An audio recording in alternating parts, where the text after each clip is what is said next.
Alors, pour ce point-ci, c'est comment adapter la comptabilité à une cellule familiale. Suzanne nous avait déjà interpellé il y a quelque temps là-dessus, il y a 2 rencontres, je pense, sur comment adapter la grille de budget du Lac-Saint-Jean à une cellule familiale. J'avais montré un petit exemple Ouais. là-dessus. Et il y a pas, on a quand même là, du travail à faire pour adapter des grilles. On a plusieurs grilles à adapter. Comment faire pour ça? Est-ce qu'il y en a qui ont déjà des grilles qui sont adaptées, qu'ils utilisent? Non. Moi, j'en ai, mais c'est pas, ça ne va pas dans le même sens que tout à fait que ce que vous faites, là. Dans le sens que je ne sais pas de suivre si je consomme, mettons, un hamburger chez McDo, je n'ai pas ça, là. Mais j'ai des chiffriers Excel qui contrôlent mes dépenses en habitation, en voiture, vacances, cadeaux, déplacements. Qui sont répartis selon toi, ta conjointe, puis la cellule familiale s'il y a lieu. Oui, en fait, ça concerne tout ça, ça concerne des choses communes. Voilà. Parce que ma conjointe a aussi ses propres affaires. Moi, j'ai mes propres affaires. Mais si on parle de placement, exemple, si on a de l'argent de trop, mettons dans mon compte de banque, je vais le déverser dans le compte conjoint placement. Puis là, c'est là qu'on prend des placements à deux parce que c'est plus le montant, la somme est élevée. Je peux le déverser dans mon compte aussi, j'aurai pas de problème. Bon, ben, est-ce que tu veux devenir mon conjoint?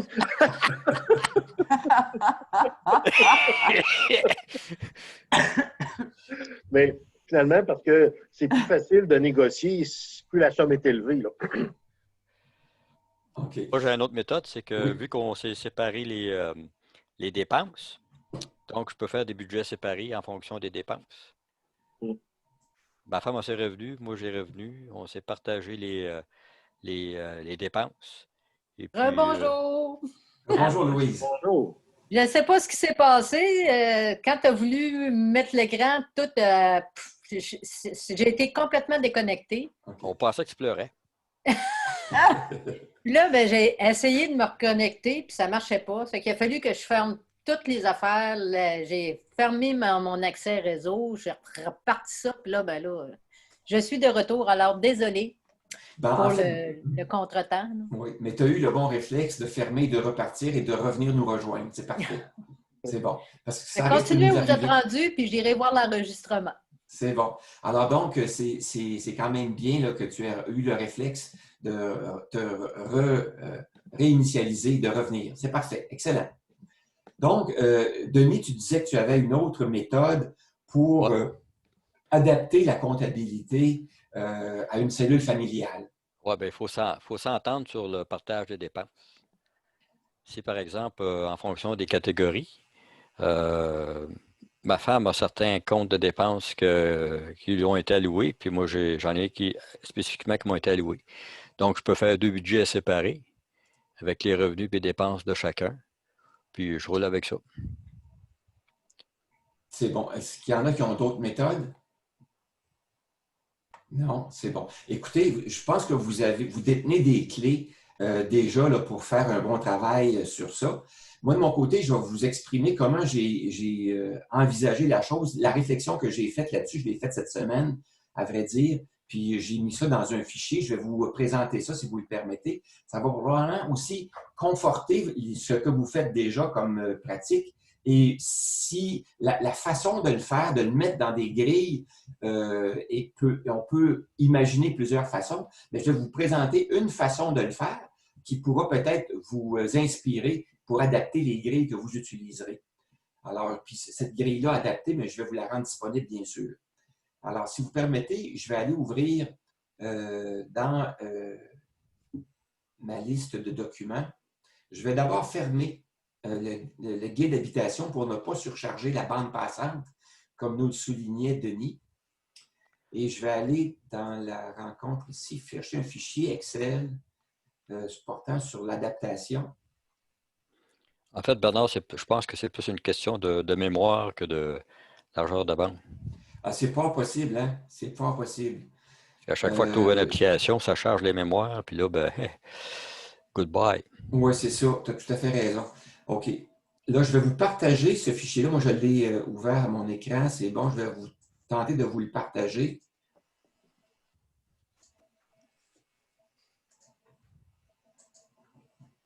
Est-ce que vous le voyez à l'écran?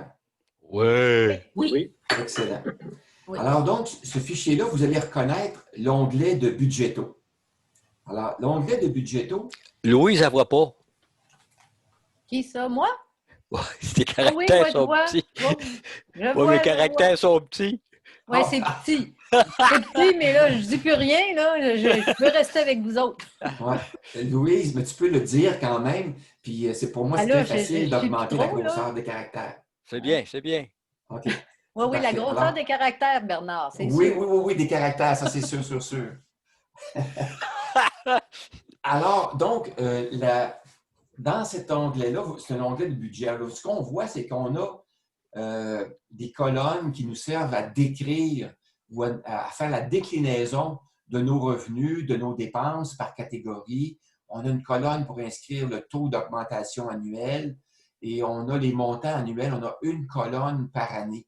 Alors, lorsqu'on utilise une colonne par année, comment faire l'adaptation pour une cellule familiale, par exemple, pour distinguer les revenus, les dépenses de chaque conjoint et les dépenses et les revenus là, communs s'il y a lieu.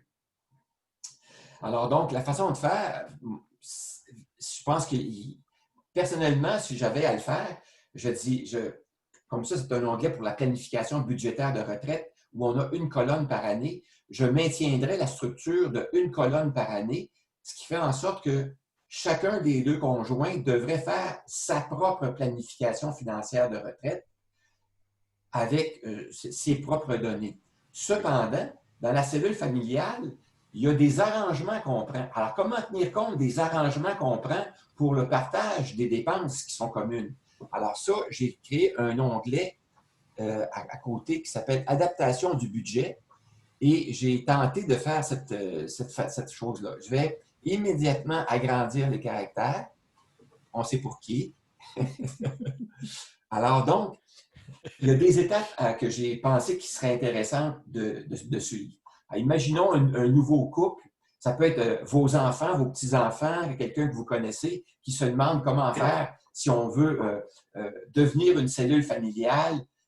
Qu'est-ce qu'on ferait? Comme moi, si je décidais d'aller habiter avec ma blonde, comment on pourrait procéder? Alors, première chose, comme le suggère Yves McSween, ouvrir un espace de discussion portant sur les aspects financiers de la vie en famille. Deuxième étape, établir quelles informations financières on est prêt à partager. Est-ce qu'on veut tout partager ou on est prêt à partager seulement une partie de nos informations financières? Et ça va dépendre souvent de la profondeur de la relation et de l'étendue de la relation. Comment on la voit, qu'est-ce qu'on veut partager dans l'ensemble. Alors, c'est un élément qui peut être chatouilleux. Alors, il faut préciser ces éléments-là et continuer à travailler en fonction de ce qui sera partagé. Troisième élément, c'est établir le portrait de la situation financière de chacun des conjoints et les éléments qui vont être communs, qui vont être partagés. Là, je constate que je fais des coquilles. Hein. Vous êtes habitué de me voir avec des coquilles. Là, c'est ça. Alors, compte tenu que les caractères sont plus gros, on les voit mieux. En situation, il y a encore une coquille. Donc. Ah oui, dans la situation, oui, tout à fait. Je vois que vous suivez. C'est excellent. Pour moi, les caractères ne sont pas encore assez gros pour que je puisse voir les coquilles. Mais c'est pas grave. OK. Mais tu as une bonne idée, c'est bon. Alors, oui. l'élément suivant, donc, c'était d'établir le portrait de la situation financière de chacun des conjoints et les éléments communs. Et comment l'établir? C'est à l'aide d'une grille qui est présentée plus bas dans l'exemple à partir de la ligne 20. Dans ce portrait-là, il est bon de catégoriser et de chiffrer les besoins, les pratiques, les attentes, les souhaits de chacun des conjoints. Alors, ensuite, une fois qu'ils sont catégorisés, c'est bon de les prioriser. Prioriser ce qui est des attentes, des besoins et des souhaits. Hein. C'est sûr qu'un souhait, c'est moins prioritaire qu'un besoin. Alors, il faut faire cette discussion. C'est une discussion à ce moment-là, puis il faut savoir doser les éléments pour en comprendre l'importance. Ensuite, inscrire les revenus et les dépenses de chacun des membres de la famille ou de l'unité familiale, toujours en fonction de ce qu'on est prêt à partager. Hein. Ensuite, par exemple, quelqu'un peut décider de ne pas vouloir partager des revenus de telle source parce qu'il veut les garder pour lui, mais ça dépend de la relation, hein, comme on disait tantôt. Bon. Ensuite, calculer la proportion de la contribution de chacun. Alors, lorsqu'on a établi les éléments qui sont propres à chacun et les éléments qui sont à l'intérieur de ce qui est partagé, on devrait être bon pour calculer la proportion de la contribution de chacun. Une fois que c'est fait, on va inscrire les dépenses communes et les dépenses communes et les... je répète les dépenses communes, si c'est pas mieux, là. C'est probablement les revenus et les dépenses communes à chacun des membres de la famille. Ensuite, déterminer la proportion qui est assumée de façon commune et la proportion qui est assumée par chacune des personnes individuelles. Ensuite, déterminer le pourcentage de la contribution aux éléments communs. Déterminer la proportion des engagements. Les engagements, pour moi, ce sont les dépenses fixes et il y a aussi les dépenses variables qui, elles, peuvent être souvent là, qui vont varier d'un mois à l'autre. Ensuite, déterminer la proportion des dépenses optionnelles ou discrétionnaires de chacun. Puis, après discussion, convenir de la répartition qui est adéquate entre les conjoints. Alors, une fois qu'on a vu le portrait, qu'on a catégorisé, qu'on a priorisé, qu'on a mis les chiffres à la bonne place, qu'on a vu les pourcentages, comment ça se répartit, il est plus facile de dire est-ce que cette situation-là nous convient ou ne nous convient pas. Mais moi, je pense qu'il vaut la peine de faire l'exercice de mettre les chiffres clairs et nets pour les deux conjoints, d'une part. Et aussi, ce que je pense qui est bon, c'est d'ouvrir l'espace de discussion en disant, au besoin, si on voit que la situation a changé ou qu'on est mal servi par l'entente, ben, on pourra réviser l'entente qui a été convenue si ça ne convient pas. Maintenant, si on regarde la grille, alors la grille, on a la section des revenus qui sont déclinés. On a une colonne où on indique la catégorisation qu'on a faite de nos dépenses. Alors, ici, F pour fixe, puis V pour variable. Alors, on voit que les revenus de rente sont des revenus fixes et les montants là, qui reviennent comme des dividendes et des intérêts de placement, c'est des revenus variables. L'autre élément, l'autre colonne, ce sont des colonnes pour la priorisation. Il faut prioriser ce qui est nécessaire et ce qui est optionnel. Exemple, pour les dépenses reliées au logement, à peu près tout est nécessaire, sauf peut-être la section rénovation, réparation qui pourrait être optionnelle. La section décoration, pardon. La section décoration qui pourrait être optionnelle. Alors donc, c'est une manière de voir qu'est-ce qui est nécessaire, qu'est-ce qui ne l'est pas, qu'est-ce qu'on veut partager, qu'est-ce qu'on ne veut pas partager.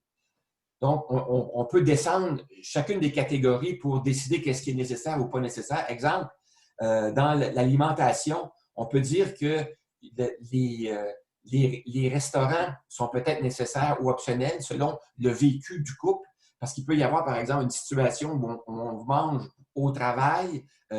Lorsqu'on va travailler, on a un repas du midi qu'on met dans le restaurant.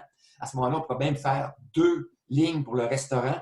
Restaurant, cafétéria, selon ce qu'on est un besoin parce qu'on va au travail, ou encore les restaurants de type sortie qu'on fait entre conjoints, des choses comme ça. On pourrait distinguer les deux sur 2 lignes. L'autre élément qui peut être variable aussi et non prioritaire, ça peut être l'alcool. Hein? On peut décider que l'alcool, c'est quelque chose qui est optionnel. Pour certaines personnes, peut-être. Pour d'autres, non. On ne sait pas. Ça dépend. Donc, un service essentiel. Oui, en fait, c'est qu'on oui, on l'a vu durant la C'est un service essentiel. C'est ça. Le fait de pouvoir indiquer ce qui est fixe, ce qui est variable, ce qui est nécessaire et ce qui est optionnel va nous permettre de relativiser lorsqu'on va venir le moment de la discussion et de dire, étant donné que ça, c'est prioritaire, on est peut-être mieux de mettre ça en commun et ce qui est optionnel, le mettre dans ce qui est réservé à chacun, ce qui n'est pas partagé. C'est un exemple qui pourrait être un choix là. Ensuite, dans les autres colonnes que j'ai placées, bien là, j'ai placé l'idée, c'est de placer les montants annuels pour chacun des conjoints et s'il y a lieu, les enfants. Parce qu'un conjoint pourrait arriver avec 2 enfants, l'autre conjoint pourrait arriver avec 3 enfants et ça fait donc des enfants qui sont à la charge de un ou de l'autre. Alors, est-ce que ça va dans l'espace, une colonne pour les éléments communs, de sorte que ça va être plus facile à ce moment-là de voir la répartition et de faire le total pour en arriver à la fin, lorsqu'on a rempli la grille au complet, à voir comment tout ça se répartit. Alors, on a toutes les catégories de budgétaux, là, je ne reviens pas là-dessus, vous pourrez les voir, mais à la fin, ce qui est intéressant, c'est de voir qu'on peut arriver avec des montants d'épargne différents pour un et pour l'autre, dépendamment si le salaire est différent ou les revenus sont différents de un à l'autre. Il se pourrait que même si on a convenu d'une entente, que ce qui reste dans les poches de chacun peut être différent. Comme dans ce cas-ci, après l'entente convenue, ben, le conjoint 1 a un surplus, si vous voulez, une épargne possible dont il peut disposer à sa guise de 9 500 et l'autre de conjoint 2 de 6 000. Mais ça peut être considéré comme correct et équitable et vivable. L'autre élément, c'est de voir l'écart avant contribution aux dépenses communes. Alors, avant la contribution aux dépenses communes, quel est le total, le surplus ou le déficit encouru par le conjoint 1 et le conjoint 2, à quoi ça correspond en termes de pourcentage des revenus. Et après la contribution aux dépenses communes, voir quel est le montant de la contribution de chacun, quel est le pourcentage et quel est l'écart après contribution. Là, je ne suis pas sûre de bien saisir. Quand tu parles de l'écart avant contribution, oui, les chiffres que tu indiques là, ça correspond à quoi exactement? Ça correspond à une formule. La formule qu'on voit ici, là. Non, mais ce que je veux dire, c'est quand ça correspond à quoi, là? Admettons, là, le 46 000 versus le 49 000. Oui. Alors, le 46 000 correspond à la somme des revenus et des dépenses qui sont calculés pour la colonne F. Colonne F, c'est le conjoint 1. OK. Et l'autre 49 000, ça correspond à la colonne G, donc ce sont les revenus et les dépenses du conjoint 2. Par exemple, pour une année. C'est ça. Alors, le total revenu moins les dépenses, hein, à la ligne 186, ce sont les dépenses. 186, oui, c'est le montant de la réduction de la PSV. 176, c'est l'impôt.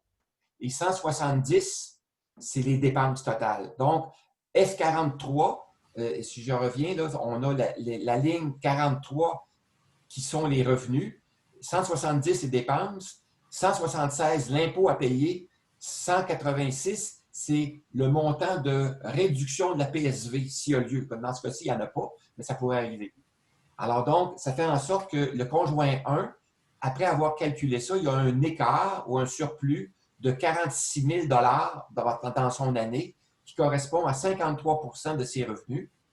Et le conjoint 2, c'est 49 000, qui correspond à un surplus de 58 %. Mais ce qu'on a placé dans les dépenses qui sont faites communes, ne bougez pas si on revient ici, les dépenses communes qui sont ici, on a un total de dépenses communes qui s'accumulent. Attends un peu. Montre-moi tes dépenses communes, c'était une de mes questions là aussi que ça. Parfait. Alors donc, il n'y a pas de revenus communs dans ce couple-là. Ils n'ont pas une business qu'ils partagent ensemble. OK. Mais s'ils partageaient une business ensemble, il y aurait des revenus d'entreprise qui seraient communs peut-être, je ne sais pas. Là. Bon, OK. Ici, ce qu'ils partagent en commun dans ce couple-là, ben, il y a l'hypothèque, il y a l'électricité, l'habitation, l'assurance habitation, le téléphone, téléphonie, TV, Internet, donc le forfait de téléphonie là, et de câble de distribution, le déneigement, l'entretien et les réparations et la rénovation. Ils partagent aussi l'épicerie. Ils partagent, ici, comme vous voyez, là, le restaurant. Alors, il y a un des deux conjoints qui travaille, l'autre est à sa retraite. Alors, donc, c'est pour ça que lui, il y a des restaurants qu'il prend sur son heure du dîner. Alors, lui, ses dépenses à lui ne sont pas mis en commun. Je ne sais pas si vous voyez ça. Oui. OK. Alors, et ils partagent aussi l'alcool. Ils ont décidé que l'alcool, quand ils prenaient un coup, ils prenaient ça ensemble. J'ai manqué quelque chose. Est-ce que tu as déclaré les dépenses reliées au logement comme étant communs ou… Oui. Ici, là, l'hypothèque. Ouais. L'hypothèque, c'est commun. À quoi tu vois ça? Bien, et sur la ligne 47. Oh, ouais, je le vois. OK. Ah, je ne l'ai pas. Oui, c'est marqué commun. Ouais, Ici, commun en haut, là. colonne J, commun. La, Ah, il y a la- une la colonne coquille. J en haut, ici, là, c'est Il y a une commun. coquille à commun. Ça veut. La J colonne ou G? J, J comme dans jambon. J comme dans Jean. J comme dans G-H-I. Jadot. Ah, ben, je ne le vois pas. Il est trop. Trop à droite. Il est décalé. OK. OK. Est-ce que tu le vois maintenant? J.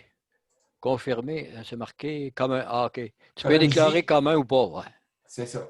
Puis tu mets quoi là-dedans dans cette colonne-là? Tu mets. Ce sont les dépenses Ouais, mais et ou les revenus qui sont considérés comme, après discussion, qu'est-ce qu'on met en commun? Qu'est-ce qu'on partage? OK, mais si si Alors, tu. le loyer va être payé, mais il va être considéré comme étant euh, une charge J'ai compris. commune qui est partagée par les deux. Sauf que qu'est-ce que tu mets dans la colonne J commun? Tu mets un X ou quoi? J'ai marqué le montant, 18 000. Ah, tu le mets. L'entrée se fait à cet endroit-là. Oui, c'est le montant que OK, je mets. J'ai mis correct. 18 000. Là, je vais le mettre un peu plus proche. Ce que je peux faire, c'est que je vais fixer des colonnes. Ça va être plus facile pour vous de suivre. Là. Je vais fixer ça ici comme ça. Ben, j'ai compris. Mais je comprends qu'il faut aussi que je vous facilite le survol parce que ayant construit le fichier, je sais un peu comment je l'ai organisé, mais pour vous, c'est préférable si je peux vous le montrer de façon plus facile. Là. Alors, donc, le conjoint 1, 62 ans, conjoint 2, 63, conjoint 1 au travail, conjoint 2 retraité. D'où Mhm. l'idée que les revenus sont différents. Il y en a un qui a des revenus d'emploi, l'autre des revenus de rente. Il y en a un qui a des revenus de placement qui sont plus substantiels que l'autre. Alors, vous voyez le total des revenus, 86 contre 85, revenus imposables et revenus avant le calcul de l'impôt sont là. Alors, donc, c'est ça. Puis, les dépenses communes, je vais vous rapprocher ça. J'ai mal fait ma fixation. Hein. Je n'ai pas placé la fixation au bon endroit. Bernard, les dépenses, c'est des totaux annuels ou c'est mensuel? C'est annuel. Annuel, OK. Ah, C'est ça. j'espère. Une hypothèque à 18 000 par mois, là. Ouais. Fait qu'on pourrait faire les revenus puis les dépenses de façon mensuelle ou annuelle? En fait, c'est que, mettons que je connais le montant de mon hypothèque. Mettons, mon Oui. hypothèque est à 2 000 par mois, fois 12, 24. Ouais. Je marque dans la cellule égale 2 000 fois 12. Ouais. Ça va me donner 24 000. OK. C'est bon? C'est beau.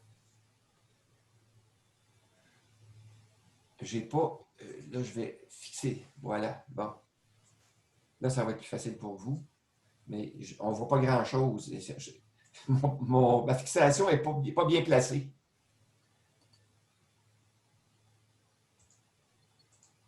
Je devrais monter ça comme ça plutôt pour vous montrer la fixation. Ça va être plus facile pour vous à suivre à ce moment-ci. Puis je vais rétrécir cette colonne-là.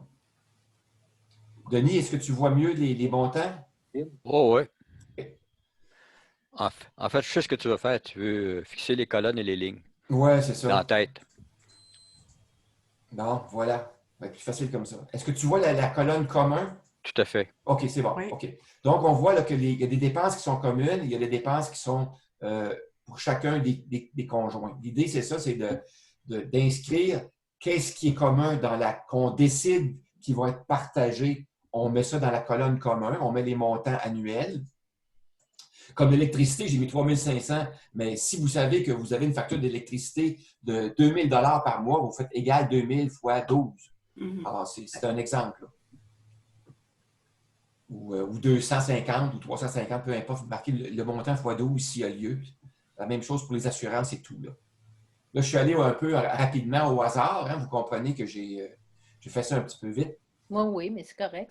C'est pour la démonstration. Moi, c'est juste que je voulais comprendre le avant, tu sais, dans tes lignes plus loin, là, lorsque tu fais La somme. le calcul, moins la somme des revenus, moins les dépenses, moins l'impôt, moins tout C'est ça. ça. Là. C'est ça. Le écart avant contribution, moi, c'est juste ça que là, je ne suis pas sûre de bien saisir ce que ça signifie. Tu sais, par exemple, si on a à avoir une discussion avec notre conjoint, ben cet écart-là, il représente que chacun, admettons, c'est le bilan de notre bilan annuel avant qu'on partage les choses ou c'est. Oui, tout à fait. Alors, à la ligne, si vous regardez là, à la ligne 169, on a 170, on a le total des dépenses. Alors, pour le total des dépenses du conjoint 1, c'est 18 300. Le conjoint 2, 10 300. Ça représente 21 des revenus du conjoint 1 et 12 des revenus du conjoint 2. OK. Et dans les éléments qui ont été décidés d'être mis en commun, ça représente 44 000 de dépenses en tout. Alors, qu'est-ce qui a été partagé en commun? On a 1 600 pour le mobilier, on a 600 pour les loisirs, on a le transport 1 000 on a les soins de santé 400, l'alimentation 11 000 et les dépenses reliées au logement 28 000. Alors, ça fait un total de ce qui a été décidé ensemble, que vous vouliez partager ou que les deux conjoints ont décidé de partager. Un total de 44 000. C'est bon? Oui. Alors, c'est ça. Donc, on a à la ligne 195, là, on a le 195-196, l'écart entre les revenus et les dépenses qu'aura à faire chacun des deux conjoints, mais avant la contribution aux dépenses communes. C'est-à-dire que ce ne sont que les dépenses propres à chacun des conjoints et les revenus propres à chacun des conjoints et l'impôt à payer propre à chacun des conjoints. Et ensuite, à la colonne suivante, on rajoute à ceci, on va rajouter l'information qui est dans la colonne K. Je ne sais pas si vous voyez là, la colonne K, 170, qui se trouve à être le total des dépenses qui ont été qui sont là. J'aurais peut-être dû prendre la colonne J, hein? J'aurais peut-être dû prendre la colonne J. Mais en tout cas, on va le tenter avec J.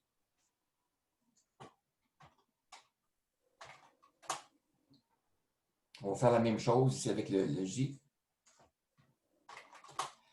Alors donc, le montant de la contribution, étant donné que les dépenses communes sont de 44 300, le montant de la contribution, 22 150, ça a bien du bon sens. Oui, parce que là, la contribution, le pourcentage a été réparti 50-50 c'est ça. Entre les deux conjoints. Si on dit, par exemple, non, c'est ce qui serait dans ce cas-ci, on préférait 60-40.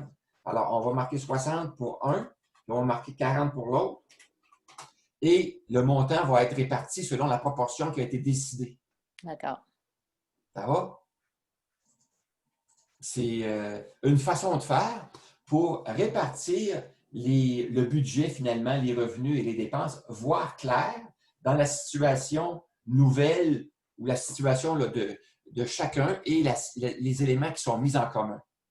Est-ce que comment vous réagissez face à cette façon d'inscrire les données? Est-ce que vous pensez que ça pourrait convenir à votre situation, par exemple? Pour moi, c'est vraiment une solution très, très intéressante à exploiter. Parce que je n'avais pas trouvé de solution, sauf que dans une cellule, j'ajoutais les informations pairées de l'un et de l'autre tout le temps. Alors, ça ne permettait pas de distinguer chacun des membres du ménage. Là, je trouve que ça, c'est vraiment une belle façon de gérer. Parfait. Et ça, dans le fond, c'est ce que vous gérez avec ça, c'est l'entente. Oui. L'entente entre les deux conjoints, puis la façon de dire qui paye quoi. Par exemple, vous pourriez dire, au total, vous pourriez faire un compte à compte. Vous pourriez dire, par exemple, étant donné que le total, c'est de 44 000, il y en a un des deux qui pourrait dire, écoute, moi, je m'occupe de la section logement, je m'occupe de tout ça, puis toi, tu t'occupes de toutes les autres dépenses. Et à la fin de l'année, on va faire un compte à compte. C'est-à-dire que si moi, j'ai payé plus que toi tu as payé moins que moi, on va faire une balance, on va rééquilibrer. Moi, si j'ai payé plus que toi, tu me verseras un montant qui correspond à l'équilibre, qui va nous permettre de nous rééquilibrer à 50-50. Tout simplement. Donc, un montant annuel, tout simplement, qui peut être en nature. Ben, ça, c'est des ententes privées. Oui, oui, bien sûr, bien sûr, bien sûr. Ce qui est intéressant là-dessus, c'est que ça consolide, au lieu d'avoir 2 budgets, ça consolide ça sur le même chiffrier. Oui. Ça fait que c'est moins de taponnage. Oui, c'est ça. Et c'est ce que vous gérez comme entente. Maintenant, c'est comme je vous disais, les dépenses, bien là, il faut vous assurer que les dépenses qui sont prévues être prises en charge sont réellement prises en charge. Alors, quelqu'un qui dit, moi, je m'occupe de payer l'hydro, je m'occupe de payer les services de téléphonie et d'Internet et tout ça, ben il faut qu'elle le fasse. Sinon, il y a des pénalités qui vont être encourues, puis ça se fera à sa charge. Oh!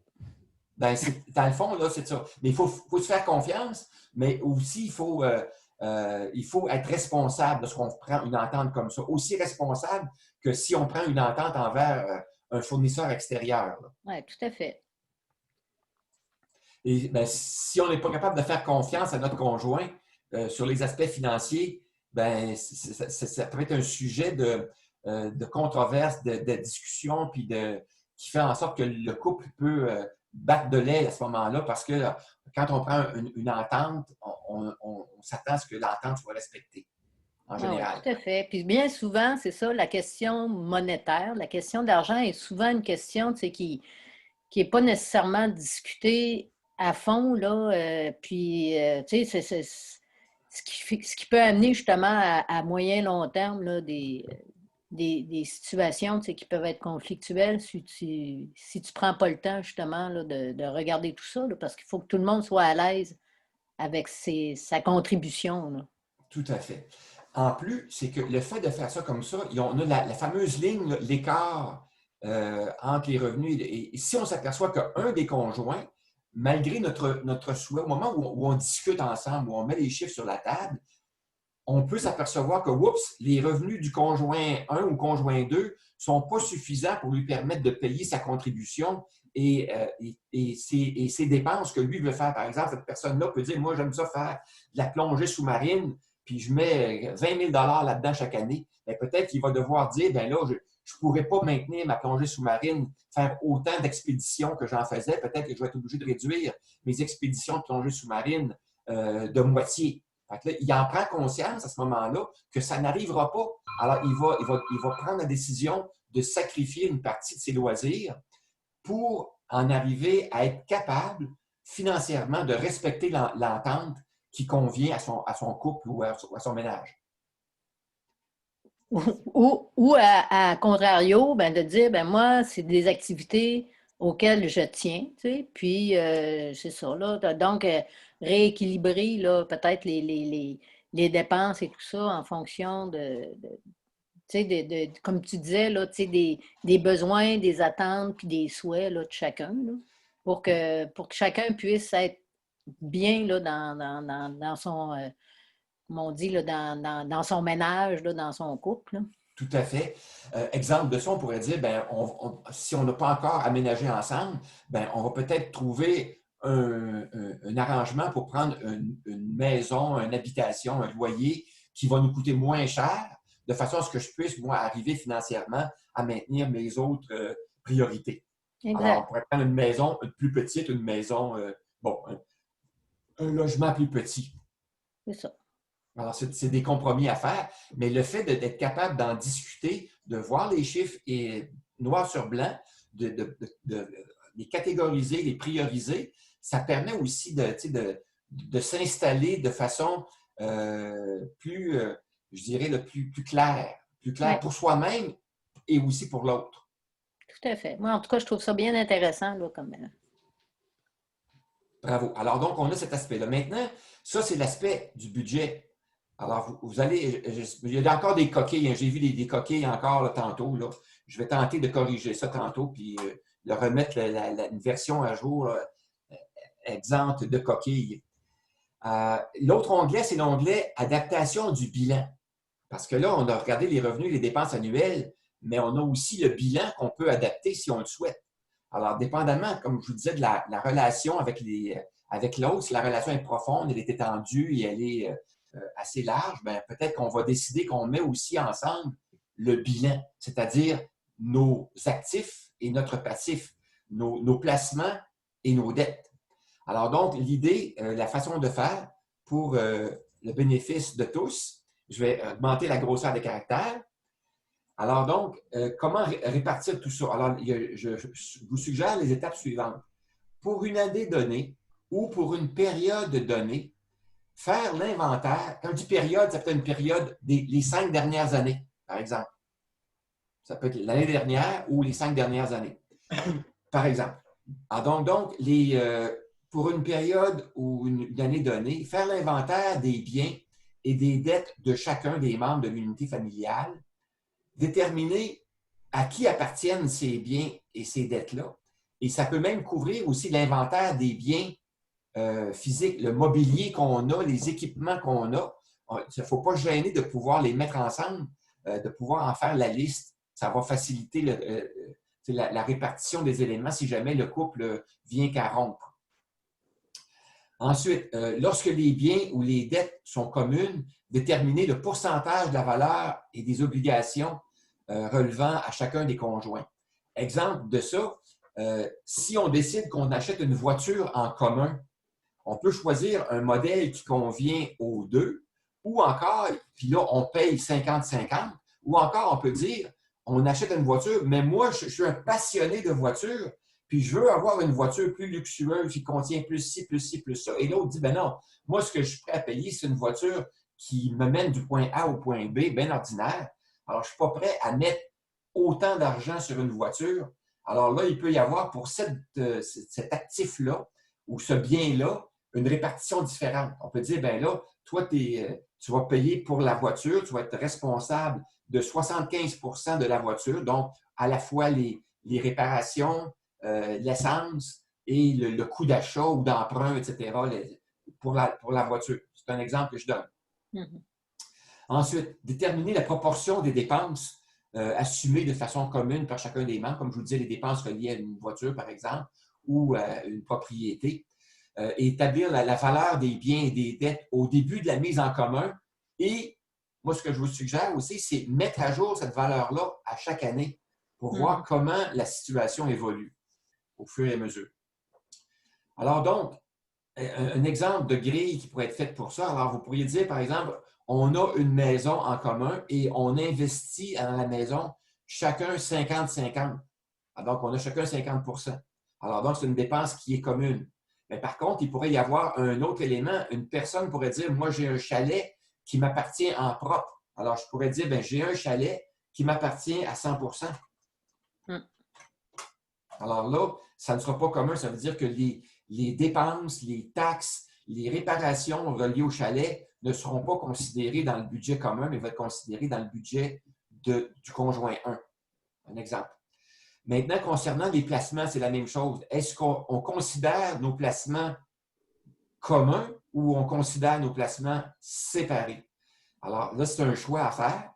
Moi, de mon côté, si j'avais à le faire avec ma blonde actuelle, je préférais que ce soit séparé parce que mon profil d'investisseur est très différent du sien. Et si je l'incitais à utiliser mon profil, elle serait malheureuse. Et si elle m'incitait à prendre son profil, je serais malheureux.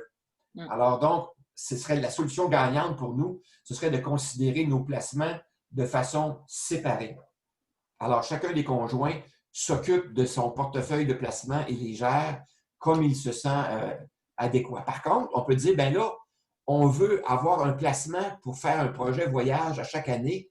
Alors, on va mettre en commun un budget ou un placement qui va nous servir à faire un voyage chaque année. On va mettre un montant, le même montant tous les deux chaque année dans tel compte pour qu'on puisse faire un voyage et on met ça 50-50. Exemple. Même chose, on peut dire un fonds de prévoyance. Le fonds de prévoyance, est-ce qu'on le met commun ou ici, je dis le projet voyage, il peut être séparé, mais il peut être aussi commun, dépendamment de ce que vous choisissez. Le fonds de prévoyance, on peut avoir un fonds de prévoyance personnel, mais on peut aussi avoir un fonds de prévoyance commun. Alors, pour l'unité familiale, on peut dire que le fonds de prévoyance, il est commun et on considère que ça devrait être, exemple, 5% ou 10% du montant qu'on paie en hypothèque. Alors, si on paie 28 000 en hypothèque, on devrait mettre dans notre fonds de prévoyance, si on dit 10 2 800 $ par année dans les fonds de prévoyance, donc 1 500 $, 1 400 chacun. Alors, vous voyez que c'est une façon très rapide d'en arriver à proposer des arrangements avec lesquels on va être au clair, puis on va dire oui, on est capable de respecter ces engagements-là et de les rendre, de les mettre en opération. Autre élément, exemple, quelqu'un qui a un bateau ou un motorisé. Alors, lui, il pourrait dire, bien ça, ou encore, on peut dire, bien là, on s'achète ensemble un motorisé ou un bateau et on va le payer à 50-50. Par contre, il y en a un des deux qui a une collection. Exemple, une collection de tableaux, une collection de sculptures, une collection d'outils, une collection de ce que vous voulez. À ce moment-là, bien, la personne pourrait dire, cette collection-là, elle m'appartient en propre, puis je vais continuer à l'alimenter, puis à la documenter, puis à la faire évoluer. Alors, si jamais j'ai une collection d'autos puis que je vends une auto, bien, l'auto, si c'est moi qui est responsable de la collection, bien, le fruit de la vente d'une des autos me reviendra en propre et non pas, ce ne sera pas mis en commun. La même chose concernant le passif. Vous pourriez dire que le prêt hypothécaire est pris à 50-50, donc il est en commun. Par contre, chacun peut avoir sa voiture et chacun, à ce moment-là, pourrait dire, bien, on est responsable chacun de notre voiture. Même chose, chacun peut avoir un prêt personnel, une marge de crédit ou une carte de crédit qui va assumer de façon personnelle et à 100%. Alors, même si j'utilise ma carte de crédit ou mon compte bancaire pour payer une dépense commune, je suis responsable de ma carte de crédit. Alors, si je n'ai pas acquitté le solde de ma carte à la fin du mois, s'il y a des pénalités, je serai responsable des pénalités et non pas le couple, même si, avec ma carte de crédit, j'ai payé une dépense qui était commune. Mhm. Alors, vous voyez, ça clarifie les choses, le fait de les mettre comme ça, noir sur blanc. Puis, vous pouvez aussi profiter des colonnes suivantes pour ajouter des commentaires. Alors, si vous voulez ajouter un commentaire concernant les pénalités, bien là, vous pourriez le dire, ou l'utilisation. Par exemple, vous pourriez dire, on a un projet de rénovation. Alors, le projet de rénovation, il va être, je ne sais pas, sur une marge de crédit. Ben, on ouvre un compte spécial pour ça. Ça peut être non. Moi, je vais avoir une marge de crédit. Un des deux conjoints va avoir la marge de crédit, mais il va s'en servir uniquement pour faire des dépenses reliées au projet de rénovation qui, lui, va être commun. Alors, vous pouvez écrire les commentaires qui vont vous permettre de clarifier la situation.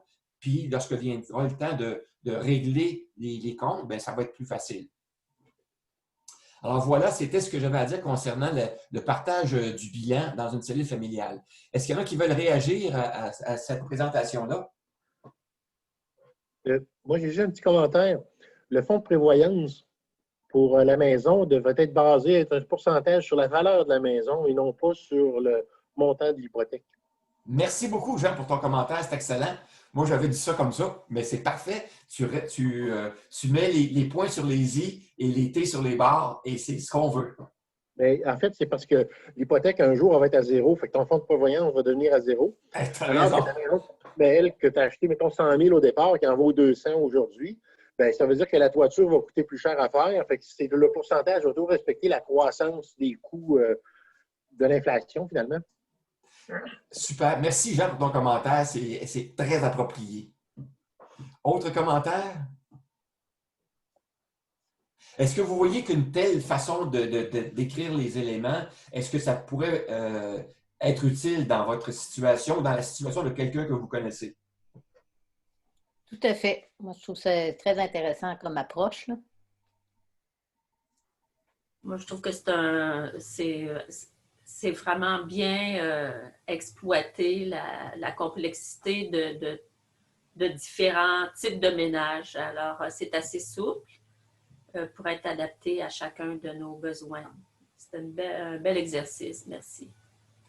Alors donc, on a vu là, que dans les colonnes D, E, F et G, on a placé des catégories, des pourcentages, mais on n'a pas vu les colonnes de I à L, mais vous comprenez très bien qu'il s'agit d'inscrire la valeur à ce moment-là à la fin de chacune des années. Alors, vous auriez la valeur, par exemple, au 31 décembre de telle année, conjoint 1, sa valeur, c'est quoi? Conjoint 2, la valeur commune, s'il y a lieu, le total, de sorte que vous allez pouvoir voir évoluer les choses d'une année à l'autre.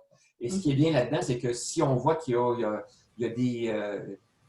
si l'évolution ne se fait pas dans le même sens pour chacun des deux conjoints, par exemple, il y en a un dont la valeur des placements augmente plus vite que l'autre, ou un conjoint, la valeur de ses placements diminue et l'autre, la valeur de ses placements augmente, bien là, ça va vous permettre de discuter ensemble et voir à quoi c'est dû. Est-ce que c'est dû à une situation qu'on connaît ou une situation qui nous a échappé?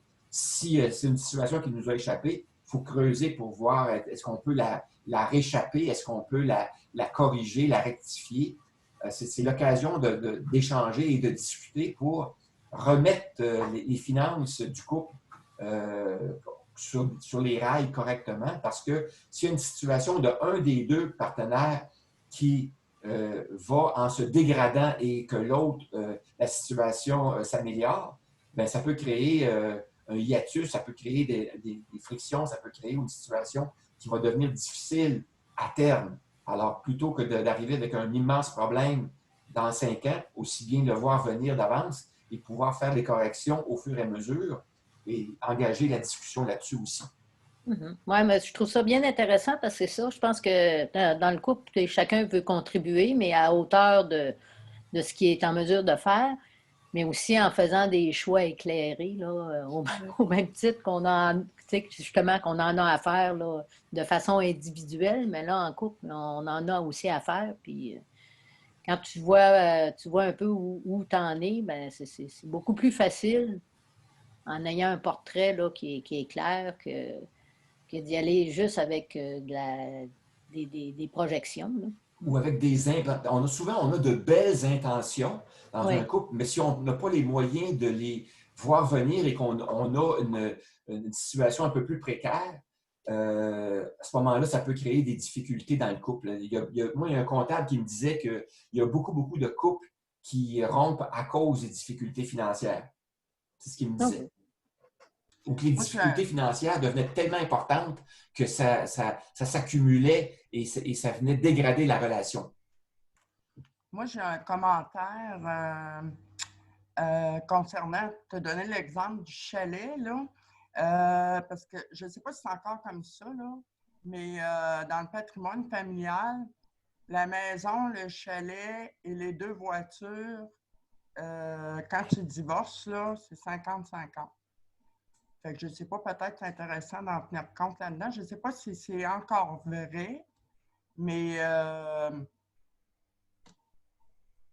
peut-être que c'est intéressant de le savoir avant de faire son chiffrier. Là. C'est encore vrai. Ah, parfait. C'est ça. Mais le fait de le savoir, c'est une information qui est pertinente, de sorte que si on sait, par exemple, que la valeur de ces biens-là est une valeur qui va être séparée à 50-50 au moment de la dissolution du couple, s'il y a lieu, eh bien, ça nous incite aussi à savoir comment on s'engage dans ce bien-là, chacun de son côté. Au moment de l'engagement, ça a aussi son importance.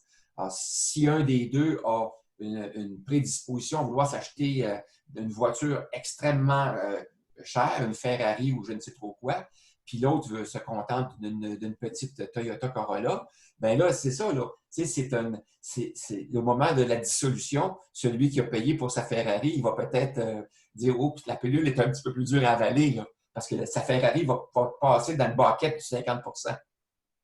Exactement. Alors, donc, il y a une nuance à tout ça, par exemple.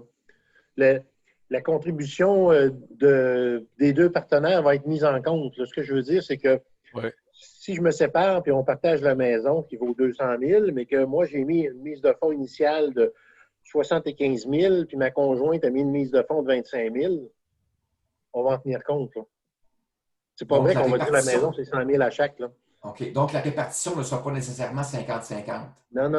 C'est avant le mariage. Non, mais même, ou pendant, si la personne peut prouver que c'est moi seul qui a payé. Là. Ouais, mais pour le prouver, ça coûte cher. Non, mais si tu fais un budget comme ça, puis tu dis que le chalet est à... Moi, je vois, le chalet, c'est un seul des conjoints qui s'en occupe, ça vient de le prouver. Tu sais, puis là, il monte ça, son bilan à chaque année, puis il dit, gars, c'est toujours moi qui ai payé pour le chalet. Voici mes factures. Oui, mais ça, c'est en relation avec une loi le patrimoine Ouais. familial. Le patrimoine familial, le chalet n'en fait pas partie. La Oui. maison familiale en fait partie. Le chalet en fait partie, Denis. La Ah maison, oui? le chalet, Oui. puis les 2 voitures. Oui. Ah, ça va C'est pas pour ça. ça que le type qui a un chalet, là, il serait mieux de vendre son chalet et s'acheter une maison, un logement. Oui. Ça ne sera pas dans le patrimoine. Ou Ben, un c'est bon. motorisé. Merci. Mais on va quand même tenir compte, sur preuve, évidemment, là, de la mise de fonds de la personne au départ. Là. Ouais. Des deux personnes, des deux partenaires au départ. D'accord. Suite à ta question, Louise, Oui. moi, ce que je fais comme lien, c'est que le document que je viens de vous présenter pourrait même être utilisé au moment de la dissolution comme étant le reflet de ce qui s'est passé année après année. Puis ça va éclairer le juge sur la façon dont les finances ont été conduites et ça pourra l'aider à prendre une décision qui va être plus en accord avec, d'une part, la loi, mais aussi avec la répartition effective de ce qui a été, de ce qui était le portrait de la situation réelle. De là l'importance de faire ça à chaque année. Parce qu'au cours des années, il y a des choses qui changent. Puis quand tu arrives au divorce, moi, je me suis fait dire, madame, vous êtes perdante de tous les côtés. Parce que la situation avait changé. Oui, Fait tout à fait. que Et d'ailleurs, l'importance de refaire ça chaque année. oui, et dans une relation qui s'étend sur plusieurs années, il peut y avoir des situations où, par exemple, un des deux conjoints, une année, a perdu son emploi et là, le temps de s'en retrouver un autre, il n'y a pas eu de revenus pendant cette période-là. Donc, peut-être qu'il y a eu un arrangement pour dire, ben, pendant cette période-là, on va réviser l'entente, puis tu pourras contribuer moins aux dépenses communes et c'est l'autre qui prend en charge cette dépense-là. Une autre année, ça pourrait être un autre conjoint qui est en maladie puis qu'il n'a pas été capable de prendre en charge autant. À ce moment-là, il y a des répartitions qui peuvent changer d'une année à l'autre. Mais l'idée, c'est de mettre ça au clair, de prendre des arrangements, puis quand on a un espace de discussion qui est ouvert et qu'on documente les choses, je pense que c'est plus facile que si on y va là, selon les souvenirs qu'on a. Te rappelles-tu, il y a 5 ans, quand on a décidé ça, comment c'était? Oh, il y a de l'eau qui a coulé sous les ponts, là. Peut-être que notre souvenir est moins clair. Alors, le fait de le documenter, de le conserver, ça permet donc de retomber sur les éléments les plus pertinents, les éléments les plus véridiques aussi. D'où l'idée de mettre à jour, si jamais vous changez vos ententes, de mettre à jour le document si jamais vous utilisez un tel document, de façon à ce que ça reflète bien la réalité. Pas d'autres commentaires? Non. Alors, je vais cesser le partage et je vais cesser l'enregistrement.